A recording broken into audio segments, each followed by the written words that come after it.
Ladies and gentlemen, American Cheer and Bulldog Nation, welcome to the Eric Deters Show. I hope you had a great weekend.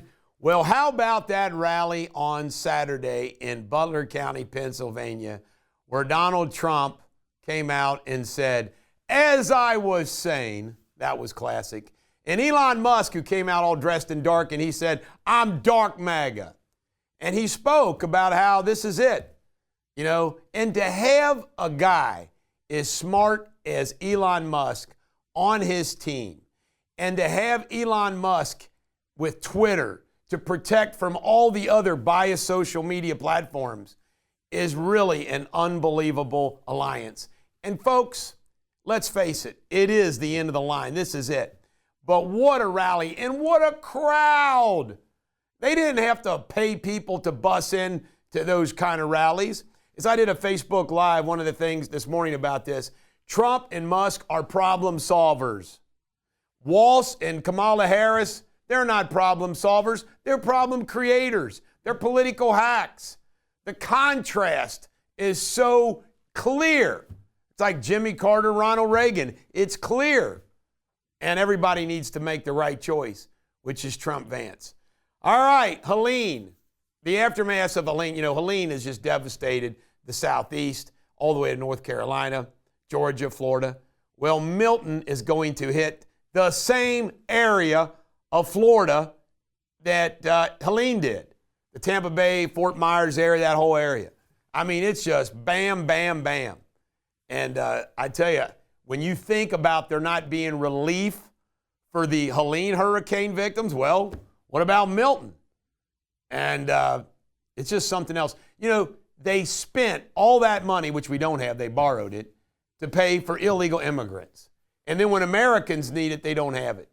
It's political malpractice. It's evil. It's wrong. It's terrible. It's why you shouldn't vote for Kamala Harris. Tim Walz went on Fox News to do an interview. I guess he was thinking, hey, I have to do this to try to clean up things. All it did is make it worse. He didn't have good answers for anything. And another thing about Walz Harris, they don't campaign hard. Trump and J.D. Vance will do 3 to 4 times the amount of rallies that Kamala Harris and Walz do in the closing 30 days. You just watch it.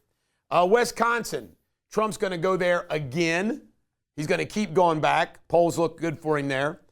Now, this was wild on Friday. Kamala Harris has a teleprompter breakdown after saying we have 32 days. She stops smiling, and then she says 32 days. She said 32 days like 10 times in a row. I mean, this woman can't impromptu anything, if she doesn't have her teleprompter. I mean, folks, she's an empty head. She's a puppet. Biden-Harris. Well, the Biden-Harris administration has just been abysmal. But the interesting thing about it is Joe Biden is now saying Harris was everything. It looks like Joe Biden, pushed by Joe Biden, I'm sure, is trying to undercut old Kamala Harris. I mean, it's pretty funny what he's doing. He even came on once and said, "I'm back in the race." Really? Obama-Harris. Obama's going to go out speaking for Kamala Harris. What do you think about that? Nothing. Changes nothing. And the Firefighters Union have always endorsed a Democrat. They're not endorsing anybody. Just think about the impact of that. Teamsters not endorsing the Democrat. Firefighters not endorsing the Democrat. That is an endorsement of Trump. Right direction polls. The polls based on what the country is saying about wrong direction, right direction, there's only like 20-some% think we're going the right direction. Based upon that poll number alone, Kamala Harris is going to lose, based upon tradition. All right, in history.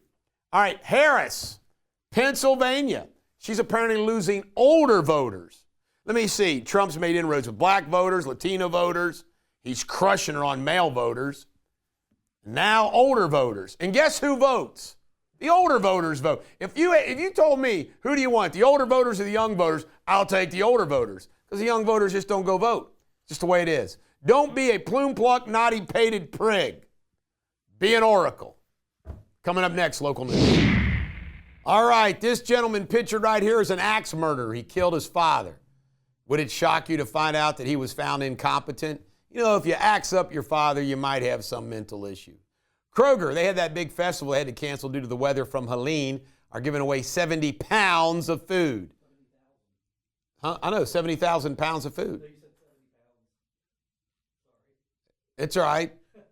All right, they're giving away 70,000 pounds of food. Amazon's hiring 2,000 more workers. You know what that means? Good luck trying to get restaurant and retail workers. This lady can't make it up. 40 animals rescued in Claremont County. 40. How many pets do you have? We got one, Willow. We got some hens, but they stay out in the barn. All right, Tim Walz came at a fundraiser over this past weekend. We don't know how much money they raised, but they said it was so wonderful.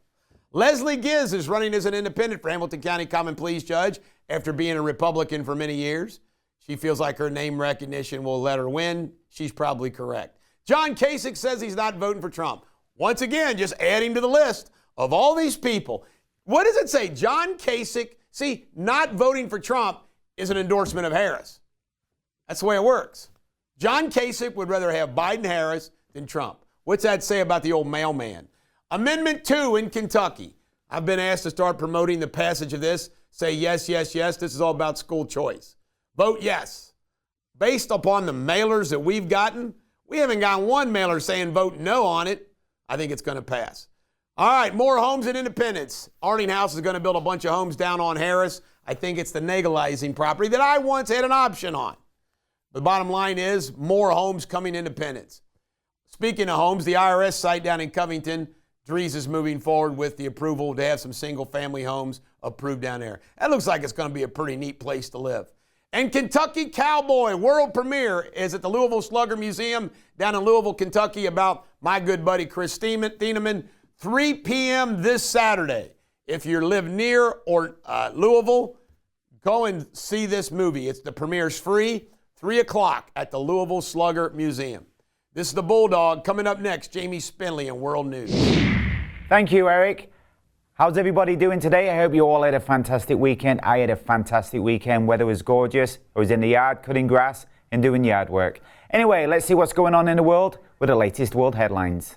A South African man has been sentenced to 42 life sentences after being found guilty of 90 counts of rape.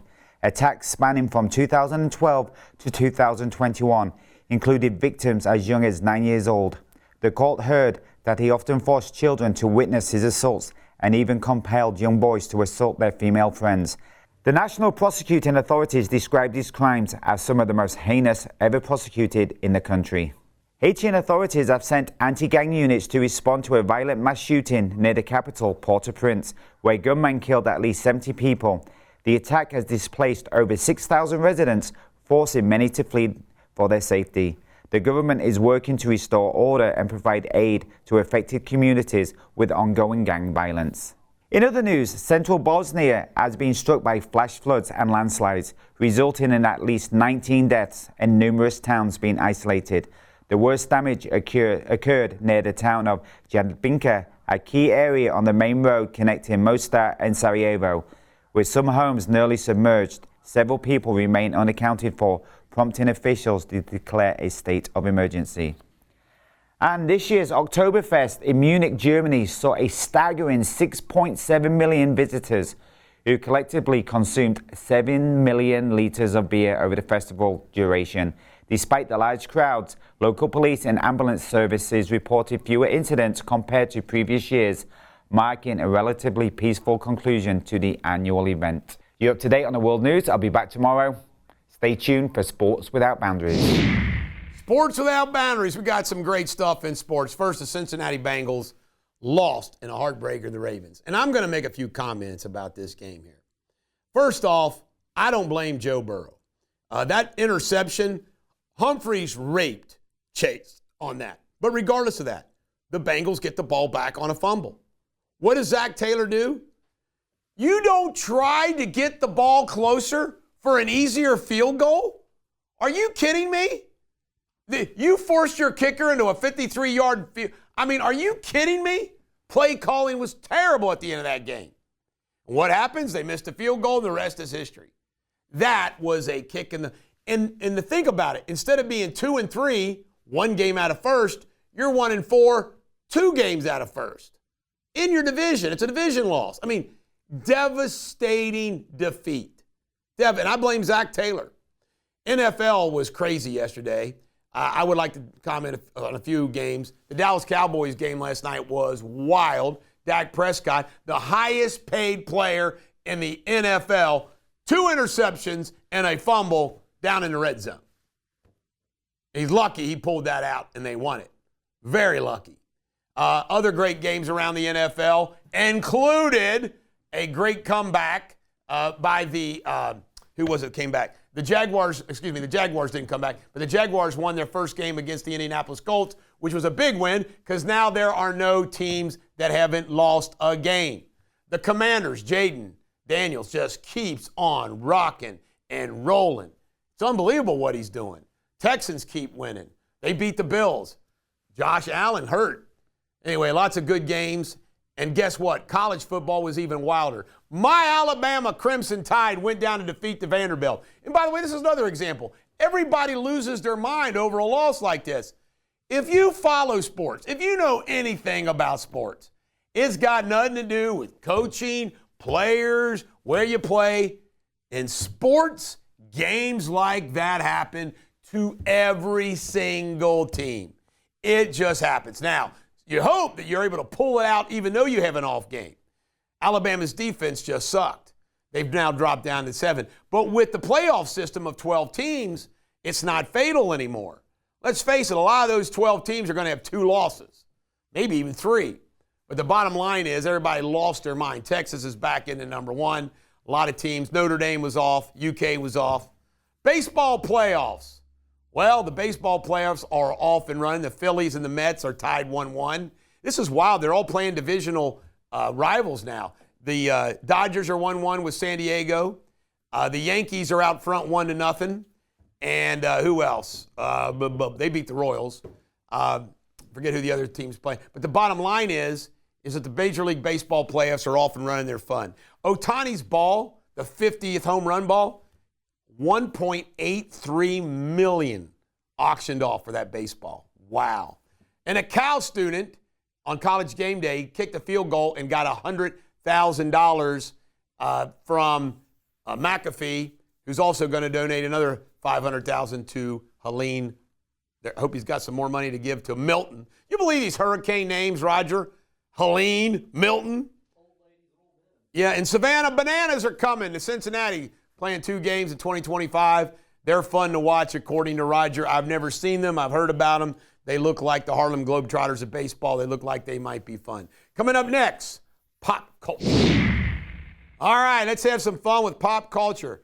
P. Diddy's former security guys are working with 50 Cent in 50 Cent's Netflix documentary about P. Diddy. P. Diddy is toast. Caitlin Gosselin says she's broke. How does a pretty woman who's famous be broke? She just needs to latch onto a billionaire. Chris Christopherson was told by his mom, "You're a disgrace to us," when he went to Nashville to be a country music singer. Can you imagine your parent telling you you're a disgrace? Ooh, that burns. P. Diddy, the lawyer that's suing him, says they got 12,000 calls within 24 hours of a hotline on P. Diddy. Man, P. Diddy is never going to get out of jail. He's done. Done. All that fame, all that fortune, it wasn't enough for him. He had to be a sicko. In the Rock and Roll Hall of Fame, baby. The lineup for the 24 induction Hall of Fame, Dr. Dre, Slash, DeLupa, James Taylor, Busta Rhymes, Chuck D, Jelly Roll, Julia Roberts, Keith Urban, Kenny Chesley. Those are the people that are going to be involved. Those who are being inducted: Cher, Mary J. Blige, Peter Frampton, Kool and the Gang, Foreigner, Dave Matthews Band. Ozzy Osbourne, A Tribe Called Quest, set to attend but not perform. I do not understand why there's not a pop Hall of Fame, a rap Hall of Fame, a jazz Hall of Fame. Cher does not belong. I guess you could argue Cher could be in a Rock Hall of Fame because of Sonny work, but it makes no sense, man. Rock and roll. Foreigner is a rock and roll. It's about time. Yeah, and it's about time. You know, I say this, Roger, and you probably agree with me. You can take Foreigner's greatest hits, put that up against any music. Absolutely. Their greatest hits. All right, this is the Bulldog. Every dog has their day. Have a great day.